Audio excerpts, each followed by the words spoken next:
Hey everyone, welcome to another Painting with Jay. As always, my name is Jay, and it's time to paint along. I'm continuing my Tyran-uary painting challenge, and yeah, things are going well. So I got the 5 Venom Thropes finished last week, and I painted an Exocrine, so already I'm at, it's about 500 points right there. Not bad for, painting challenge.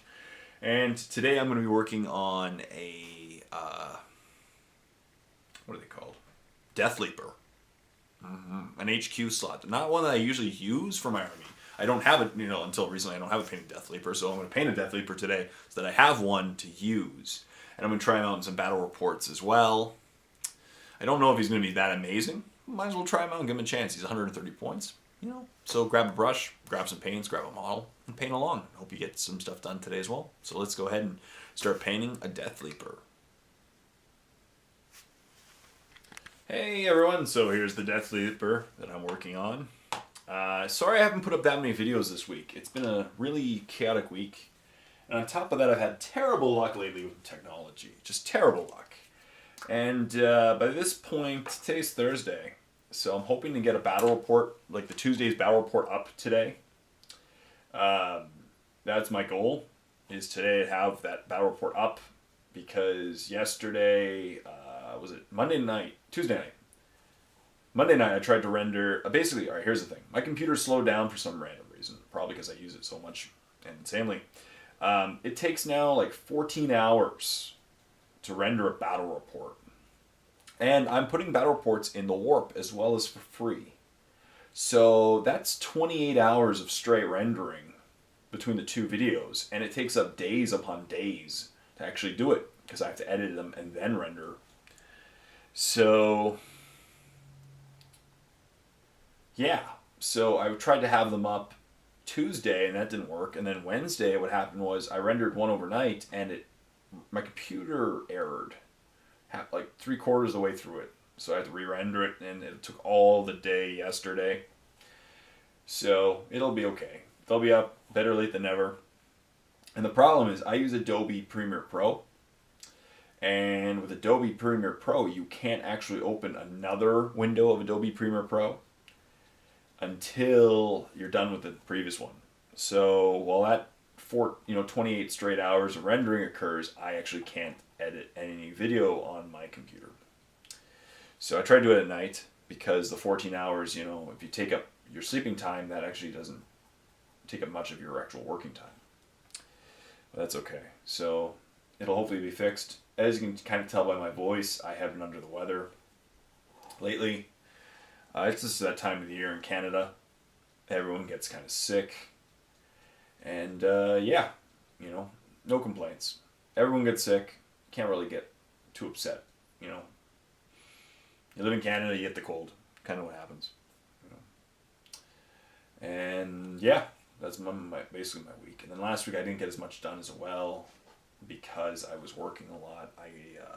One of my associates had some issues, so I picked up a lot of hours last week, because, a little extra money after Christmas time never hurts, and that's basically it. So I wasn't able to get as much done, but it's okay.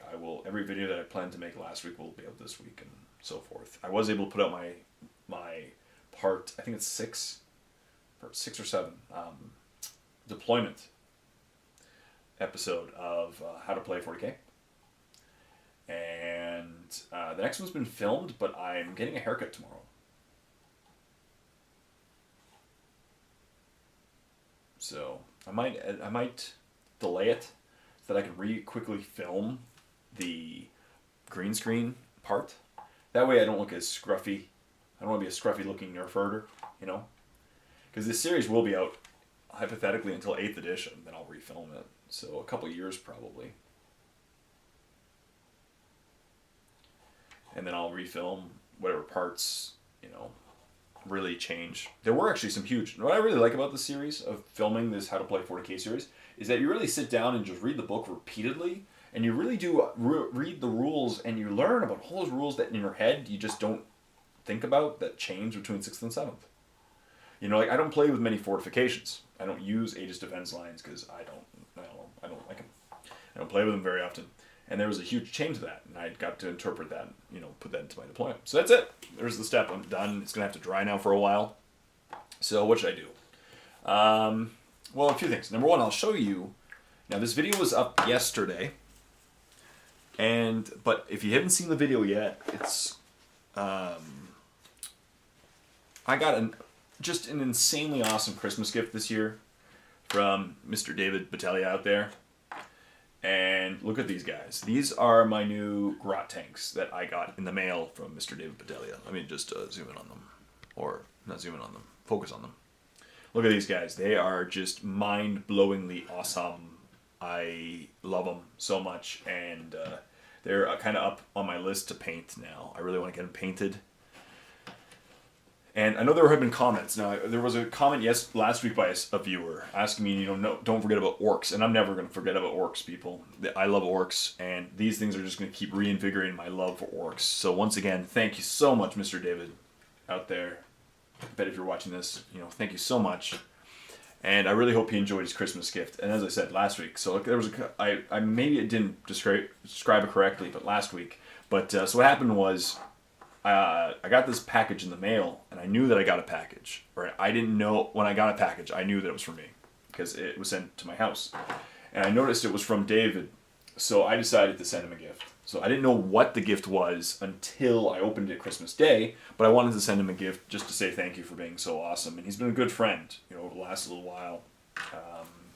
I've known him for about a year and a half, so for the last year and a half, he's been an awesome friend. He's a good guy, really just an awesome, genuinely awesome guy.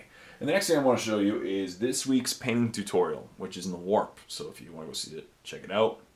But look at this, people. Ooh, look what Jay built.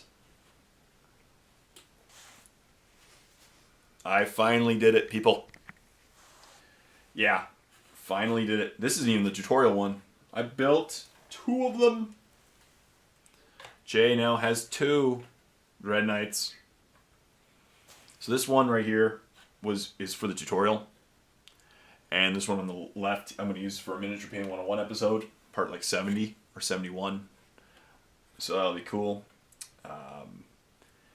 But yeah, look at that. Jay now has 2 Dread Knights. The reason I just was doing a tutorial for the warp, and I figured I might as well paint up a second one at the same time. Wouldn't take me that much extra time. My favorite part is I loved how the Force Sword turned out. I went Force Sword. I didn't magnetize it. The hand can come out because just for purposes of storing away, but I didn't magnetize it. I think this is a solid build, and I don't need to really switch around the builds too much. I can always count, WYSIWYG, Mark of Dave in battle reports. So, but here he is. So that's cool stuff too. So now I can show you that. So now I have 2. The reason why they're not based is because I put in an order for some basing material, and unfortunately it's out of stock after I paid for it. So I'll have to wait a little bit. So I might as well wash, as in put some shading on, or wash on some Termagants, some Dev gaunts, I don't have any Dev gaunts in my army, so I figured might as well add some too. This has been a fun painting challenge. These painting challenges, to me, I love them. I've not burned out. As I said, I don't burn out. I haven't burned out at all. I'm just excited, and every day I'm just like, I want to paint this, I want to paint this, I want to paint this, I want to paint this. So this week alone, I'm only going to paint about the Death Leaper is my focal point of this video. So, but by the time this video is done, I'm not going to get that far, but I'll finish it up before the end of the week. It'll be my weekly check. And the Dev and the what was I saying? This brush seems off. The Death Leaper is only 120 points, but that's another 120 points of painted Tyranids. And for my tutorial this week for the warp, I just painted 500 point, or it's like 450 total, 450 points. The way I'm going to use them of Grey Knights. So this week alone, that's another 500 points added in.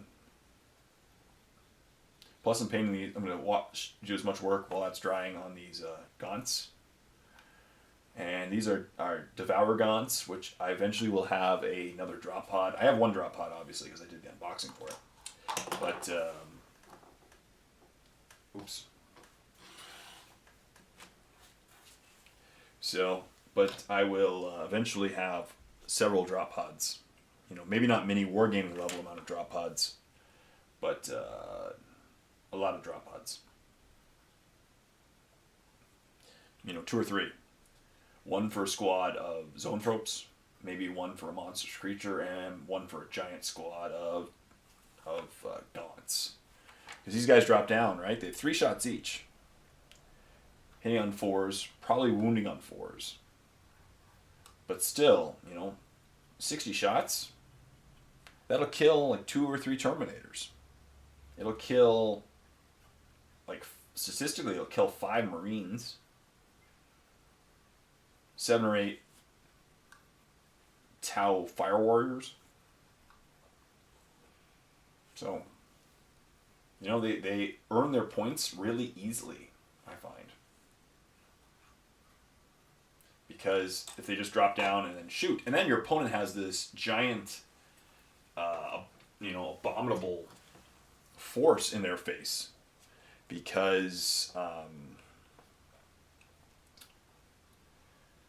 they have to deal with them, or they choose not to because they're just gaunts, right? You know, your opponent may say, "Oh, they're just gaunts. I'm not going to deal with them. I have zoanthropes and monster creature, probably like the Maliceptor or something." No, not the Maliceptor. Toxicrene. No one runs with the Maliceptor. And, you know, if you have a Toxicrene in your face, these gaunts will probably survive, or they might get assaulted. But if they get assaulted, it's still 60 shots more again. Overwatch, you know. So, it's kind of a fun unit to drop in your opponent's lines and just watch their face go, and then you basically just shoot them, and then you see if, you know, if you can get them to target them. I think that might be a win, because then they don't fire at something else. But if they don't fire it, then you just, next turn again, you just shoot at them again. 60 shots. So it gives your opponent, as Scary in one of my battle reports, my battle report against Scary said, you know, it's good to give your opponents a conundrum. And that's kind of one of them. You deal with them or don't deal with them. Either way, they're going to be hilarious. So,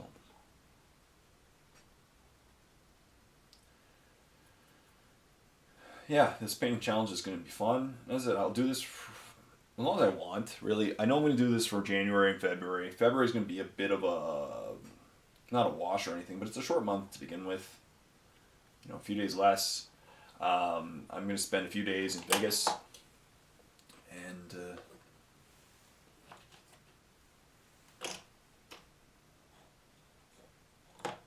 that'll be good. Last night, I watched a bit of Owen's live show. Owen from formerly of Mini Wargaming. His live show was really late. His live show last night was like 1 in the morning.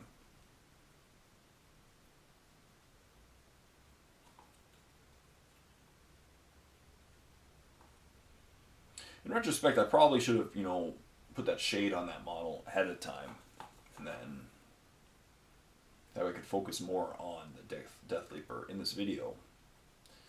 But it's okay, either way, I'm getting an hour done of painting, and that's what matters. It's not what you paint, you know, you spend an hour painting, and in the end, you've done some work.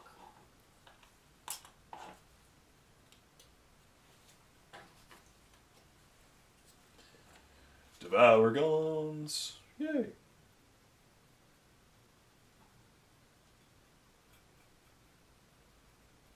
What else is new and exciting?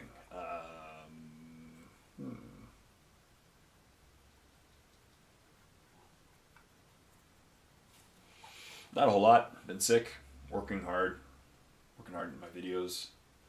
This month I've got a crazy amount of subscribers. Like, I'm really happy with the amount of subscribers. Keep working hard, you know. I'm really starting to see the fruits of my labor, especially with my free content. The Warp is taking off slowly but surely. If you want to go check out the Warp, feel free. You know, if you want to just do a 14-day trial and not stay, go ahead. You'll see a lot of battle reports and miniature painting 101s and some good content. Painting tutorials, there's like 30 painting tutorials right now in the Warp. I think. Half of them are 40k. Warp is taking off. It's a little slowly but surely, but my free content is really, starting to jump. And I like that. I would love to see personally, like I know my goal I would love to hit 40k this year. It'd be kind of a cool thing for 2015, hit 40,000 subscribers. That'll be a hard goal. Because basically I need to do, almost 2,000 a month, but maybe by the end, we'll see. Maybe I'll do a giveaway or something based on quite popular.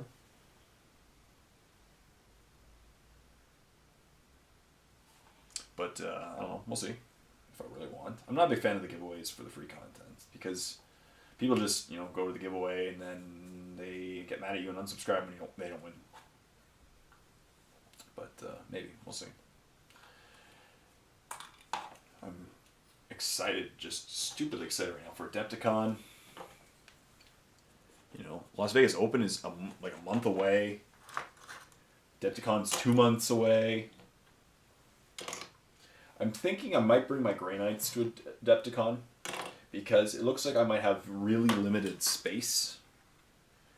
And if that's the case, Grey Knights are kind of the way to go because I can pack, 4,000 points of Grey Knights really easily into a case, which would give me a bunch of options for armies and stuff. I know people may not be as happy playing against Grey Knights. They're not overpowered by any means. They're not the most overpowered army by any means, but I think I might do that. I haven't decided yet officially, especially now that I got the two. I'm going to call them the Bash Brothers.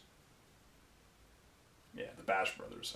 That's my name for my two Dread Knights. They're going to be hilarious. And I think that when combined, they're going to be even better on the table if there's two of them. Because then your opponent has two of them to deal with at the same time. The combination I really like with the Dread Knights is personal teleporter. Basically what they have. A personal teleporter, sword, because it's mastercrafted and goes at initiative. And the heavy incinerator and or heavy side cannon. The silencer, the Gatling silencer, is also pretty cool. If you go up against an army like orcs or Tyranids, something with not the most reliable armor save, and you can turn on the force, right? You turn on force, and your opponent, like if you shoot I know it's only strength 4, but I think it's 12 shots. So 12 shots, you get about 8 hits. Or there might be twin ones, I don't remember. With force activated, it's reroll to wound. Is it demon, or is it only this weapon's demon vein? I have to double check that. Either way, you can wound a Hive Tyrant or something, or a Swarm Lord, and they fail an armor save. All of a sudden, the leader of your opponent's army is just gone because you shot them with a gun. It's kind of funny.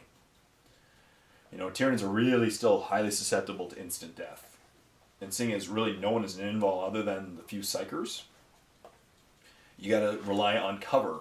But certain armies can negate cover.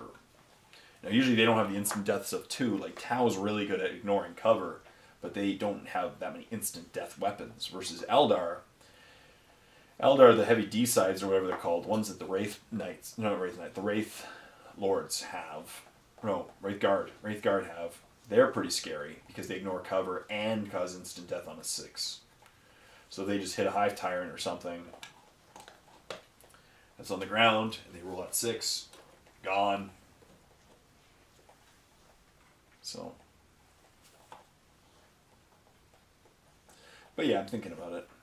I'm very excited. I'm looking forward to it. I don't think I'm not bringing an army to Vegas because I just don't have that kind of room on the plane, and I don't want to carry around my army. So if you're going to Vegas, I'll meet you and I'll hang out with you gladly. I just won't be able to play a game against you, unfortunately. But Adepticon and Gen Con, obviously, I'll bring my armies. And yeah. I ended up backing out of the Masters tournament because I realized that when I'm looking at my armies, I don't really have a solid 50-point army, let alone 3. And right now there's some really nasty combinations out there that in War Machine and Hordes that I just don't know how to deal with because I'm not as experienced. So I might sign myself up for once again for the Who's the Boss tournament, which tends to be a more fun, laid back, fun tournament. But a Masters would just be me, getting my butt handed to me for, um, 10 hours straight, which wouldn't be the most fun. When I can instead take that same 10 hours, and if I wanted to just play War Machine Hordes, I can play the Iron Arena, play a bunch of different games with a bunch of different casters, learn the other armies better, learn my army better, have a great time playing against more opponents.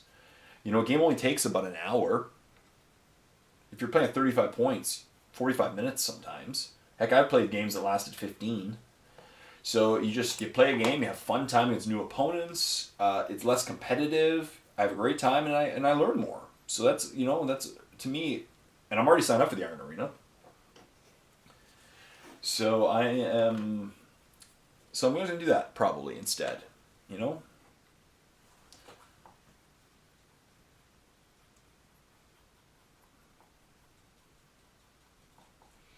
To me, I'm just not ready.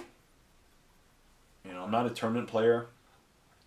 Like I do watch Owen's live show, and Owen talks a lot about the tournament scene, and I just couldn't imagine doing that right now. I'm not ready. Most tournament players, when you mention a caster, they automatically know what the person is probably running for their entire list, and how to deal with them. For me, I just don't know that. I don't know armies really. I don't know how to deal with specific armies. I don't know how to be like Retribution. I know exactly what caster to run, or what jacks to run. I don't do that. I don't list tailor. I don't. When I play my battle reports or my games, I'm just building a list and having a good time. In no way do I ever list tailor. And then sometimes I end up with a really good combination against my friend, and it's as if I list tailor, but I didn't because I didn't know how to list tailor against certain armies. I just end up with a good combination. Like, I know that Siege Brisbane is... Well, I know Siege Brisbane is really good against most armies, but he's really, really good against Retribution. Because Retribution relies on a couple things like stealth, or, certain ways are harder to hit or something like that. And his feed is just nasty against them. And just his foxhole's really good. They can't really do much against him. So, yeah, if I wanted to list Taylor against my friend Andy when he's playing Retribution, I could just bring Siege. I know that. And probably maybe some, gun mages and the Black 13th. But that's pretty much standard for most armies. Most lists have Black 13th and gun mages. Or they're just chock filled with mercenaries. 21 minutes. I've only spent less than a minute on the model I was actually going to paint today. We'll see how long it takes to dry. Either way, I'm working. Devil gaunts are getting paid, and devour gaunts, dev gaunts. It's all good. All good. I'm having an okay week. I'm getting back on schedule. My miniature painting 101s are both out. The Warp got their battle report yesterday, and the free content I'm pretty sure should be up today.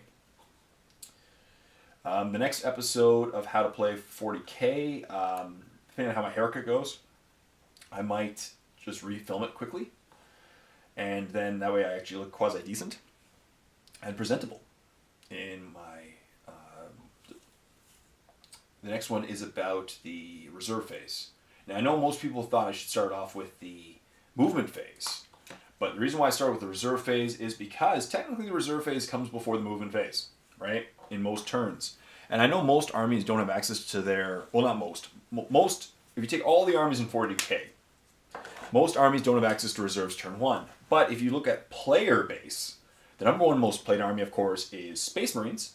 And Space Marines have access to their reserves turn 1 because of drop pods, which are still pretty popular in 7th edition 40K.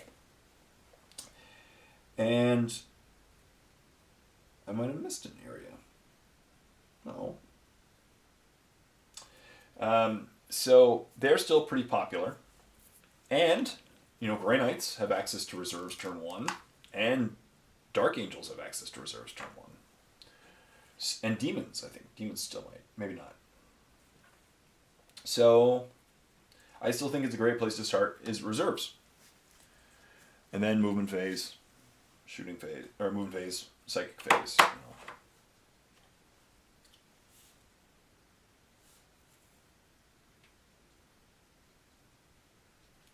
So I'm just going to take off some of this shade because it's getting a little crazy. Yeah, this is an interesting scenario. I didn't think I'd actually be out of stuff that I can work on at the moment because everything else is drying. Well, all right, here we go. Here's another thing. I'll just keep working on random models. Here we go. So here's another model that I'm working on. A flyant. I gotta fix its wings because I was using an airbrush trying to do the airbrush on the wings. And I'll zoom out here. There we go. So here's my flyant. So maybe I will work on the flyant then right now because the wings are done. Might as well. Alright. So I'm working on a flyant. And a Death Leaper, a bunch of gaunts.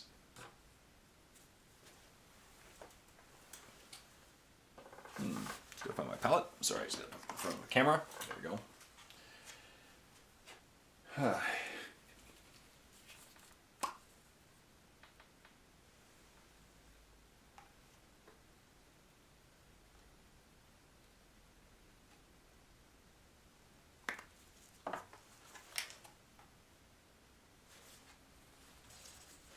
Maybe this week I'll have my next Q&J done. Should be no problem. It should be done tomorrow.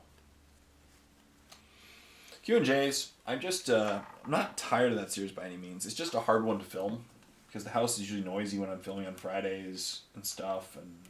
But it's okay. I'm going to get it filmed. No excuses. This isn't going to be a year of excuses, people. This is going to be a year of solid work like last year. I'm going to bust my butt again. And I am going to work hard. And, that's it. No excuses. It's going to be hard. I'm going to deal with my computer issues and stuff eventually because it's really frustrating having issues with my computer. I don't like it. And eventually I might have to get a new laptop because if anybody's seen my laptop, it has seen better days.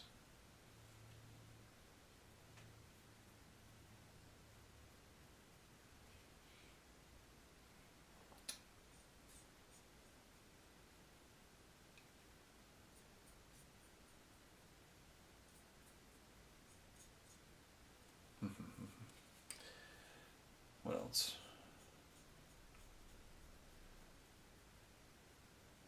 The only thing I'm not looking forward to is the drive. It's going to be a long drive this year.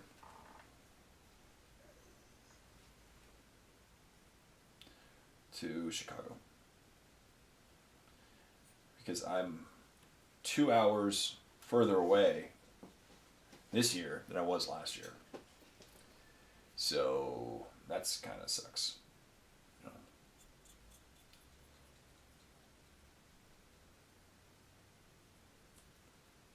So that'll be interesting. But I'll tough it out. Worst comes worst, I'll probably maybe just crash with my in-laws the night before, which will cut off 3 hours of that driving time.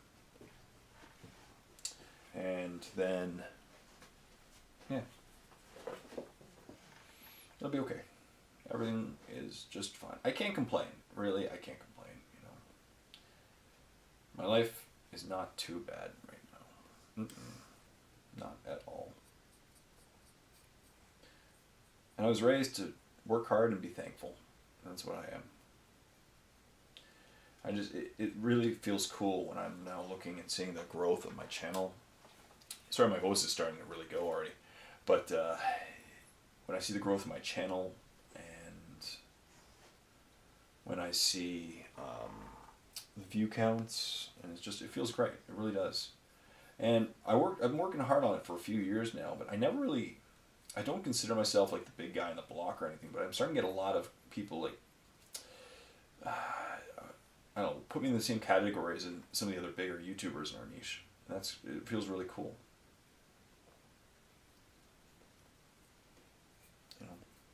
Mini Wargaming still has 8 times the number of subscribers I do. But just mini wargaming, right? Relative to the second highest, I think I'm a third of the subscribers of the second highest.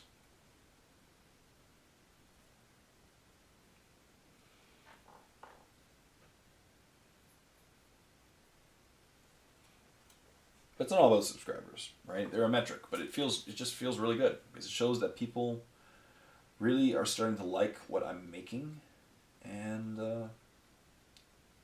it feels nice. It really does, because I'm a media person. You know, it feels good. I try to make videos people like. I really do, because otherwise, no one would watch them.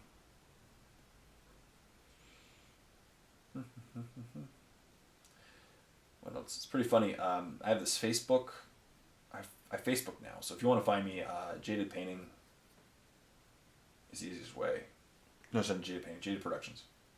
I should link my Facebook account to my YouTube or something. But so I Facebook now, and I'm not big on Facebook. I sound like an old fart. When I talk about Facebook, I feel like I'm 80 when I talk about technology. But there's this thing. Obviously, you're probably well aware of it. But this thing called Messenger on Facebook, and I linked Facebook to my phone. And it's just really funny because this Messenger thing, people just keep talking to me on Messenger. I don't mind at all because I like talking to people, you know, especially viewers and stuff. But sometimes, like, I get messages. I got a message last night, like 4:30 in the morning. So all of a sudden my phone goes off, and I'm like, "Well, what's that?" And it's just a message from Facebook, and apparently there's no way of turning it off, so it's okay.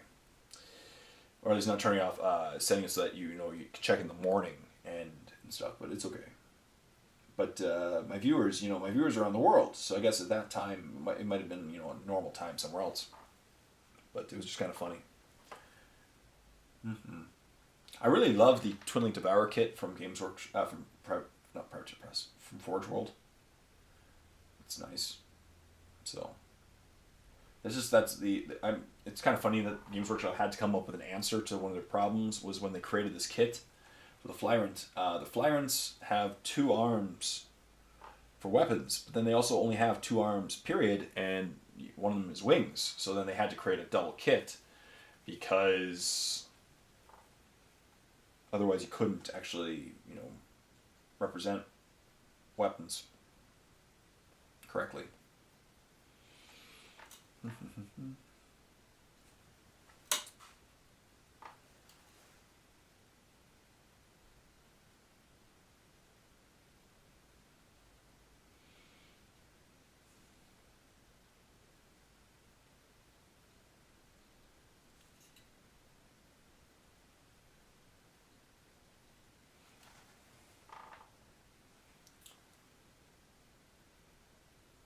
Anything else I want to talk about today?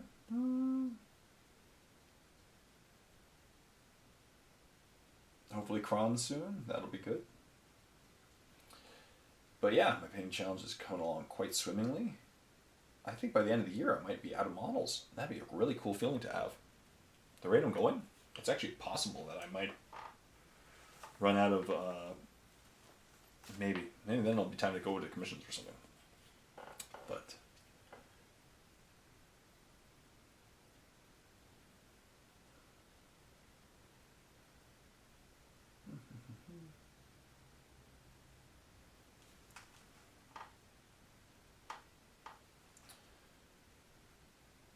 yeah, and then Adepticon, I don't know if if Games Workshop's going to be at,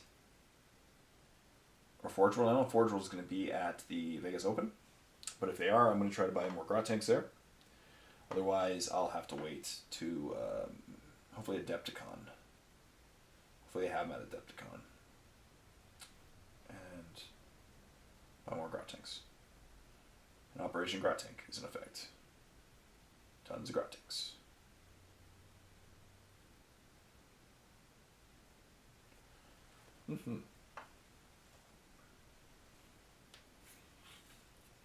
So this Tyranid painting week of this painting with Jay, I'm covering a bunch of different guys, so it's okay. I'm getting work done. I'm getting work done, and that's what matters. And the reason why I didn't put this flyant on high priority for my painting challenge was that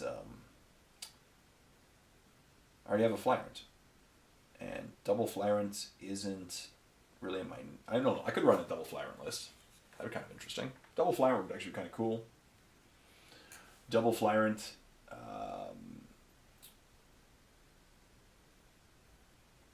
What else? Yeah, that'd be pretty competitive, I think. Not the most competitive guys. That'd be a pretty. I don't know. It's a lot of points in flyers. Them flying around the battlefield, shooting stuff. I really should try more Tyranids in. I've been having fun playing Maelstrom Wars. I think they would be a solid. They're probably a more solid army in Maelstrom Wars than Dark Angels. Well, not Dark Angels. Than Deathwing Dark Angels. Because I play Deathwing. Deathwing aren't the most. I don't find they're the best in Maelstrom War, because usually being an elitist army, being an elite army, you don't have as many models. And Maelstrom of War, a lot of the time, is not only about it's about maneuverability and squads, number of squads, because you have a lot of squads, or you have the availability of a lot of squads. You can cover more objectives and score more objectives and win, right? And with Grey Knight, I'm having that problem with Grey Knights and with Deathwing, because they're such an elite army. You don't have that many models, and so your opponent can kind of get away with just kind of avoiding you for a little bit and just staying a distance, because once you land, now Dark Angels are a bit slower than Grey Knights, because the way I run Drago, and Drago has the ability to just deep strike around the table every turn if you want. It's a bit risky, but you can do it.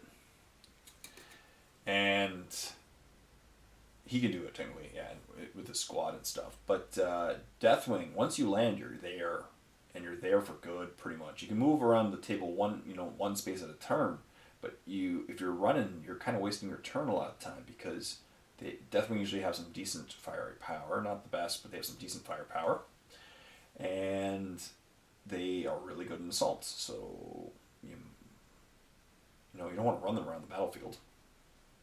So my biggest problem is once they land is they're stuck there for the rest of the game. So you probably spread them around the table. And then the other day, for a battle report that is in the Warp this week, I didn't even start them in reserve, because my wife, because she's new, I built a Tyranid list that is, and plus I had the Castigator. I built a Tyranid list that is strong against Deathwing. So there's an Exocrine and 2 Molochs in this list. And since there's an Exocrine and 2 Molochs, starting my guys in reserve would be pretty foolish, since when they come in, they'd come in one giant blob. And she got first turn. So it would be brutal, because then I'd land turn 1, in one giant blob, and then the Molochs would come in and squish that blob with relative ease. So I decided the only way to do this then was to not start in reserve. So I didn't. I start on the table, spread out really big, because the Exocrine can fire pie plates that are strength 7 AP2, and the Moloch lands and strikes with strength 6 AP2, I'm pretty sure. So either way, they're wounding on 2s, going through my armor save, and a 5-up invul will not keep you alive for very long against such weaponry.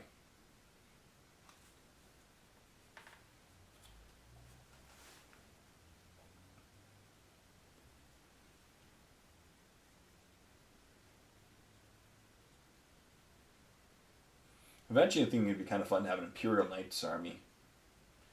But I'd like to have one of every person. I'd like to have one of every Forge World Knight, or like one of the what are they called? The Cerastus Knights. So one of each of Cerastus Knight. 1,600 points is basically one of each Cerastus Knight, so the 3 of them, and the 1 normal Knight Paladin. And that's it. So 4 models, 1,600 points. Probably wouldn't be the most competitive, but it'd be fun. and very efficient. You know, your movement phase, your whole turn would take less than, you know, your opponent's movement phase. Movement phase, 2 models, done. Shooting phase, done.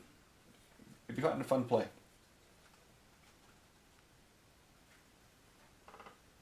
So, we'll see. The more I get in these painting challenges, the more I have, not really money, but I have time, or available time, I guess, for models. Because I'm eventually going to run out of models. Won't be anytime soon. I really loved it when I first declared these painting challenges. Somebody put an awesome comment in that it was like, "Foolish Jay, thinking he can get through all the models in his army." I'm like, true. That's the old models. Whenever you think you're done, there's always more. But yeah, over the next few months, I should be able to finish Tyranids. Tyranids is actually, I do have some small models left. I have like these gaunts. I have, I think, a dozen Hormagaunts left. And then,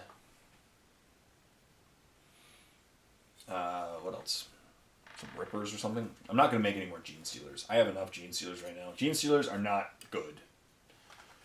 And I know I don't play competitively, but at the same time, it almost became, it's a Joyzy thing. Joyzy thing. At the same time, Gene Stealers are not good. They just don't fit with 7th edition. They didn't fit with 6th edition. And then the new codex came out and they did nothing to fix Gene Stealers. Gene Stealers are the weakest troop choice for Tyranids. Arguably. I don't see anyone worse.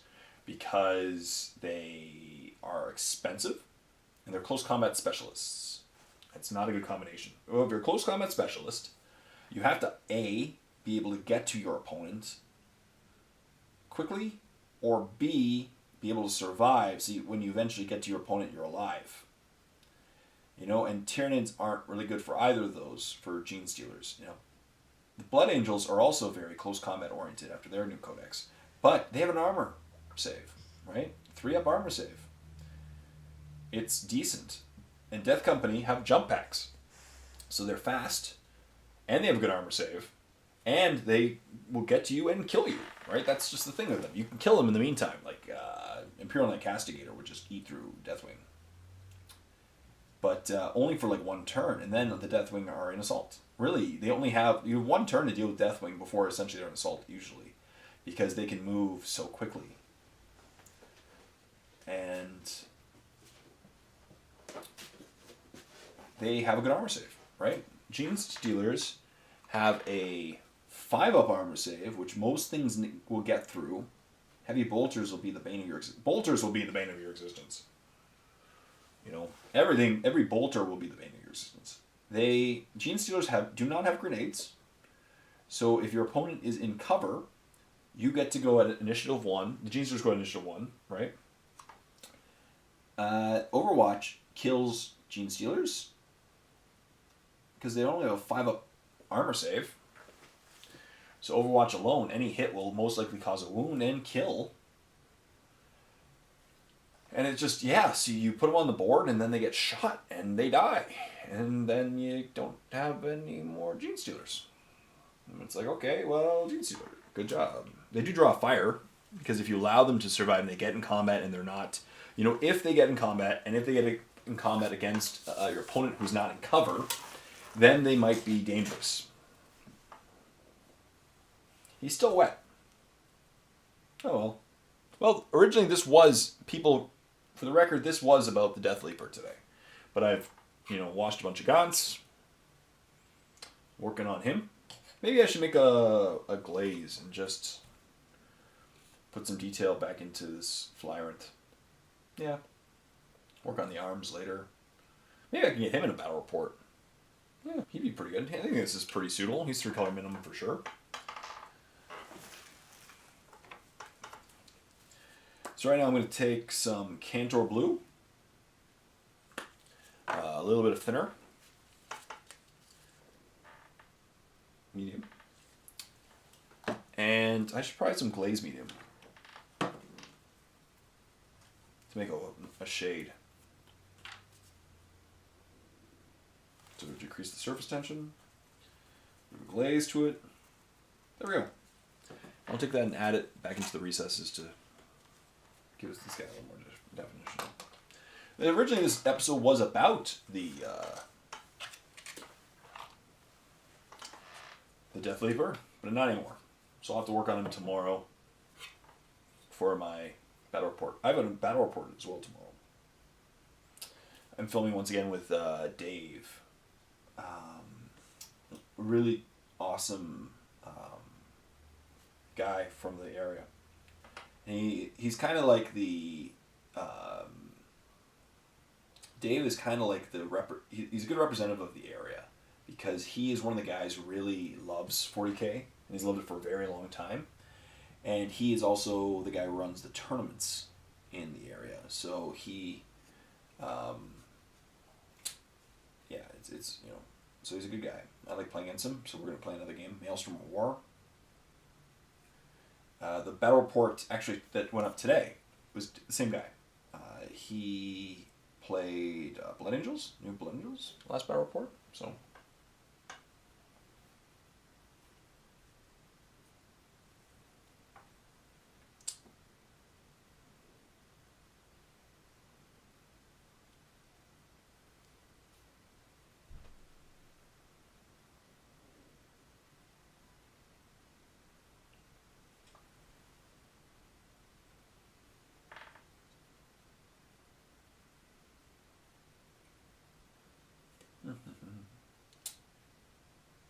But I'm slowly but surely increasing my number of battle report opponents.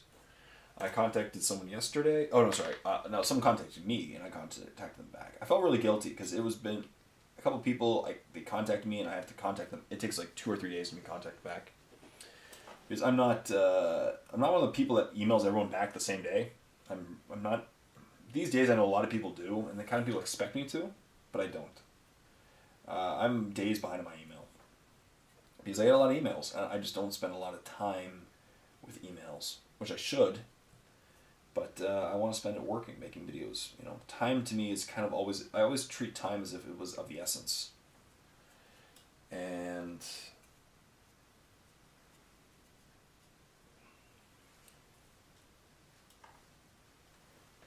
yeah, so time for me is of the essence. I'm not.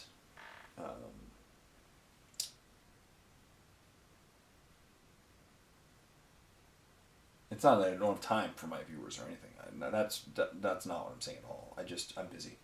And I do get to email. I always email everyone back eventually. For sure. I just usually do it at night. And then by that point I'm tired. But I do try. So if you email me people, I definitely will respond back. Always have time for my viewers and stuff. Or you can contact me over the Facebook. The Facebook. I have to say that to sound old. The Facebook, the internet.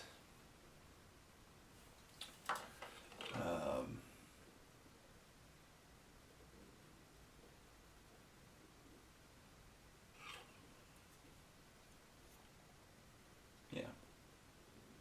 I'll always respond back. Eventually.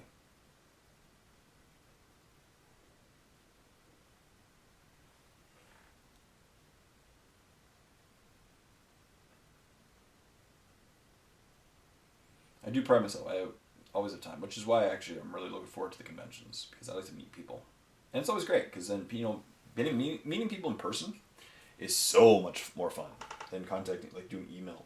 Email's not bad at all, but I like to talk to people in person, and I'm looking forward to it. I really am. So once again, you're going to Vegas, Las Vegas Open, 2015. I'll be there. Adepticon. I'll be there.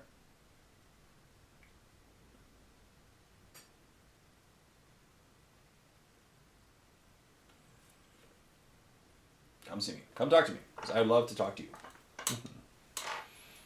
That's truly true. I know it sounds a little cheesy me saying that, but it's true. It really is.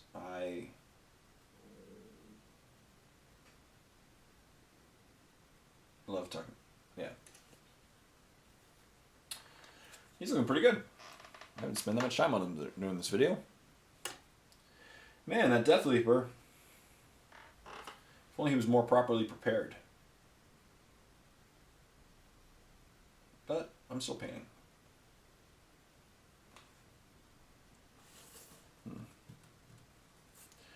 Next, he's got to fix the wings, do his Devourers.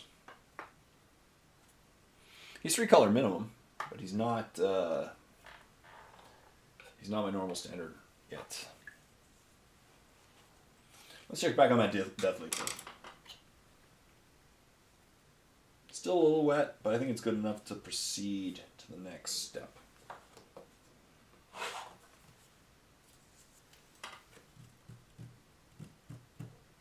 Here's my little dry brush. That one? No. It's over here.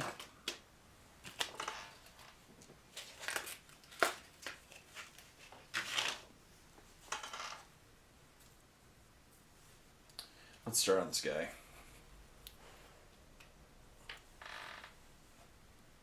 It's starting to get really cold here. Of course I live in Canada, but still.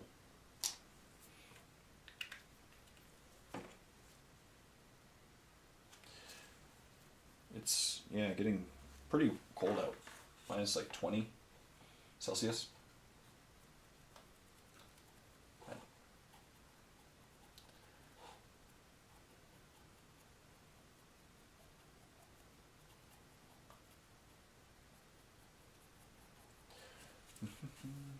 This guy, basically, I wanted to order more stuff from Games Workshop, and I didn't want to pay the shipping, so I added more stuff to my basket until I got like the exact $75 mark to get free shipping. Because shipping is more than the cost of this Death Leaper from Games Workshop if you don't order $75 or more. So I ordered him. I figured he'd be an interesting addition to my army. And eventually, I really do want to do a Tactica series on all my armies. But I really do realize that I don't have a large component of most of my armies. Like Orcs, I have a giant Orc army. Same with Tyranids, I have a giant Tyranid army. But if you look at the actual percentage of the models, I don't. For Orcs, especially Orcs. For Tyranids as well. But like Tyranids, you know, the only HQs I actually own are... I made a Prime. I have a Turvagon. Well, I'm sorry, I do have some. Like, I have a Turvagon. By the way, people, I really do like your comments on last week. I think I'm going to go with the Tyrannifex, as you suggested. I still haven't decided yet between the Harpy and the Hive Crone. But... what was I saying? Yeah, I have a Turvagon, a Prime. I don't have Old One Eye, and I now have a Death Leaper. I don't have, I do have, obviously, Hive Tyrant. You know, so that's good. But I haven't used them. So it would be weird me doing a Tactica series on HQs, or even anything in general. Like, I feel weird doing a series, honestly. I do know that, like, I obviously know that the Hive Tyrant is the best HQ for the Tyranids. But I can't say that beyond a shadow of a doubt because I've never played with the Death Leaper. I've never played with... well, I haven't played in a while with Old One Eye. I think I proxied him for a battle report a while ago for mini wargaming. And he kind of was, yeah, underwhelming. But I just feel weird talking about, you know, which ones are better than others without playing them in games and seeing... I know there's in theory and in practicality, and a lot of the time they are true, but sometimes they're different. You know, a model might be better or worse on the table when you get in actual scenarios with it. And maybe that isn't as good as I thought, or even that maybe it's better than I thought will happen. But sometimes on paper, models look a certain way, and then people act as if it's true a certain way without trying them out. And that leads to, I don't know, some models not getting as much love as they deserve, or more love than they deserve.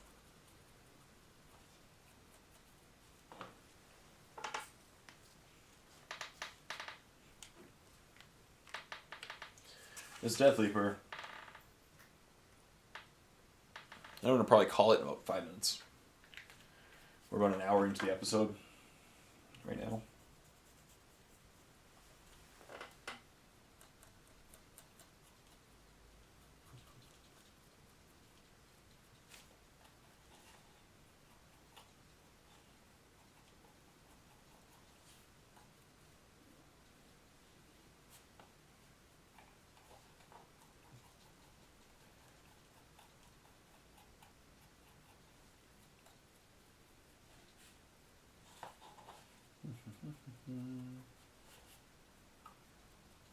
He's going to be an interesting looking guy in the battlefield.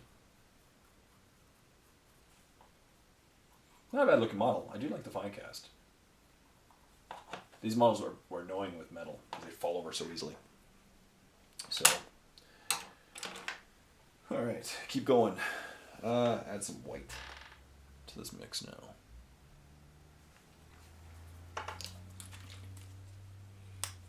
He may not be battle report ready by tomorrow, but we'll see. Because just drying time. In retrospect, I should have. Usually I have the models prepared. And by calling prepared, I mean primed, given the base color and the shade. Because that way I can just start by highlight all the highlights. And as you guys saw the 1 week, a couple weeks ago, when I did the exocrine, it was good to go, and then I just kept going. And you get a lot done in an hour when a model's good to go. But the problem is drying time of the only shade I typically use on my models is that one step.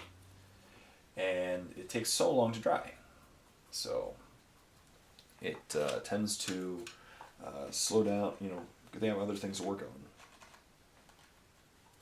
But you guys saw it today. So once again, I got just the amazing grot tanks that I got blow my brain, and they are going to be just an asset. They're going to be my centerpiece of my grot army. And I got some Granids done. It shows you. I know my painting challenge right now is about Tyranids, but I can get other armies done at the same time for tutorials and for other means as well. You know, I'm not going to just instantly forget about my other armies. I haven't played orcs in a while. That I do agree with. I haven't had a battle report with orcs.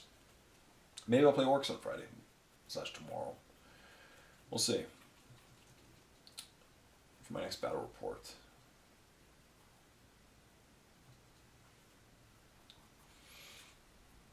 Or maybe the next one with my wife. We'll see.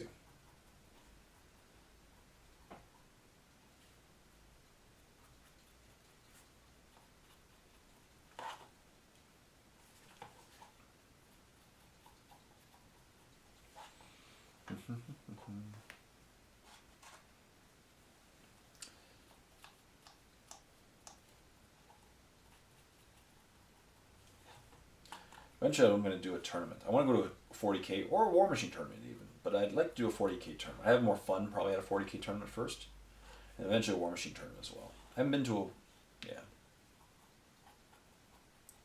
So probably the next Brawl in the Hall. Brawl in the Hall is usually the big tournament in Peterborough. I think the next one's in May, but that'll be the one I go to probably.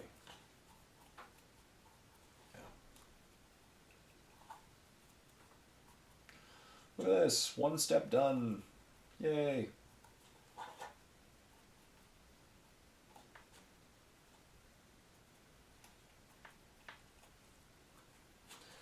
Next up, white.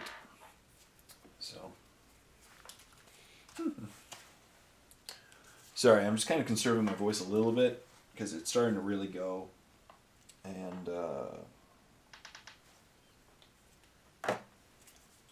of course, we're still painting together. That's what matters.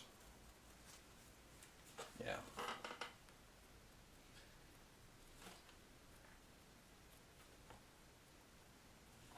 Double flyant would be hilarious.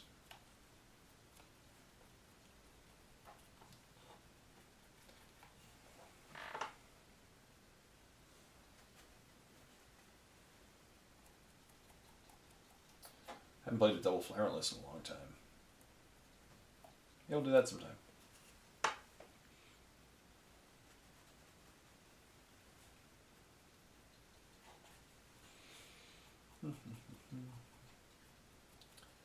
What else is new? Not much. Really, not much is new. These weeks, you know, a week, not a lot happens in a week sometimes. Sometimes, you know, a week goes by and you're like, you know, you work hard for a week and you get stuff done at work and you paint some models and it's a good week. You know, not a lot of exciting things happen, you know. And I feel bad talking about TV shows because I watch occasionally TV and stuff. I'm not addicted or anything to a lot of TV shows, but the show I'm watching right now that I really love is called Dude, You're Screwed. It's three guys, usually. Three different guys, or four guys usually. Four different guys. And all they do is they keep stranding each other, like they trap each other, but it's a real show. and then they trap each other and strand each other in random locations throughout the world, remote locations, and they show survival techniques in various circumstances and why it's a good idea to do certain things under certain circumstances. And it's actually quite educational. It's a lot of fun to watch because they all have personalities and they're all fun people. And yeah, it's a show I really like at the moment. So if you have time, check out Dude, You're Screwed. He was on yesterday. Keeping up a little bit with the Maple Leafs. See, local sports team. Okay, not the local sports teams, right? The Toronto is the the professional sports hub of Canada, really, but of Ontario as well. But since we have the only baseball team and basketball team in Canada, there used to be another baseball team in Montreal. There used to be another basketball team in Vancouver. But so baseball, and every year Toronto occasionally does good, and then they just destroy themselves. And that's kind of happening right now with the Leafs. The Leafs are always the biggest disappointment in hockey, other than maybe the Canucks. But so the Leafs aren't doing very well. They're losing, and the Raptors are starting to lose a lot too. I don't follow sports religiously, but it's disappointing when you're when you care about a team and they lose. To me, more I care about like an army for 40K. I hope I have more wishes right now for Necrons being good than the Raptors winning. But yeah.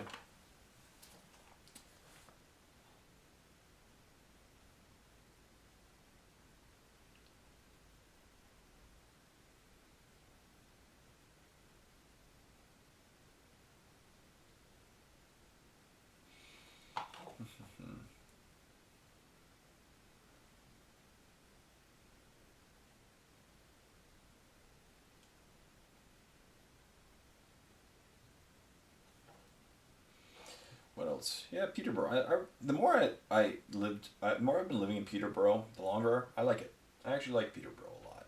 I didn't know what I'd think about it when I first came here, but I'm pretty easygoing, and it's a good place. It's hard sometimes being so far away from, because technically we're central Ontario, and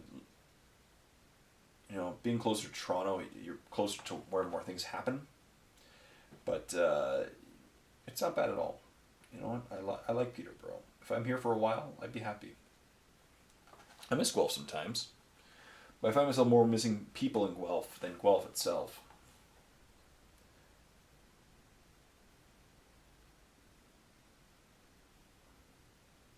There were some good sides of Guelph, but also some bad.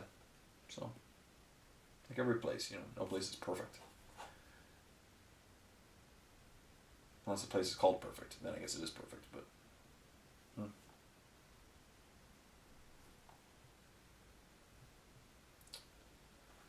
I'm kind of curious. I've been warned by a lot of people what things not to do in Vegas, so apparently act conspicuous is not a good thing in Vegas. Don't act conspicuous, which is going to be really hard for me.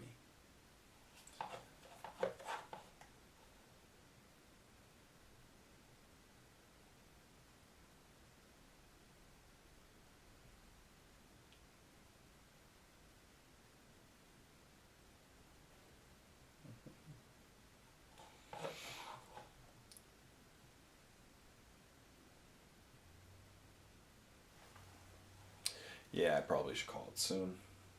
Alright. Well, I'll continue doing the blue. When I'm done the blue, I'll probably call it then. Because I love these. I really do love these paint with J's, because it's just a time where I sit down and I dedicate an hour or more to just painting and having a good time and getting work done, like work on my army done. And in the end, I have a quasi-painted Death Leaper. Not extremely painted. If I watched it ahead of the video, it would have saved me a lot of time, but que sera. I also have some, gaunts that are now shaded, so maybe next week I'll paint some gaunts. I was thinking next week I might do the flyer, or yeah, I don't know. Next week there's one. Oh no, next year I want to do the Malicep, the Toxicrene. That's kind of the next giant model on my list. And yeah.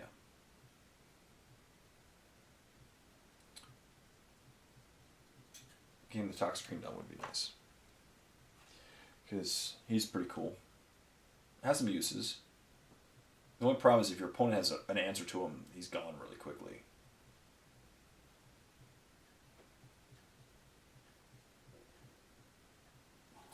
People that don't seem to give him a good reputation. I don't know. A lot of people have been discussing him really negatively, but I think he's actually a good addition. Because I know he is poison 2+, and most things he's going to be wounding on 2+ anyway. Like most monster creatures wound 2+, but he's an answer to opponents' high toughness things. You know, Eldar and Tau are still very popular, and he would wreck most monstrous creatures. Most monstrous creatures these days don't have Eternal Warrior.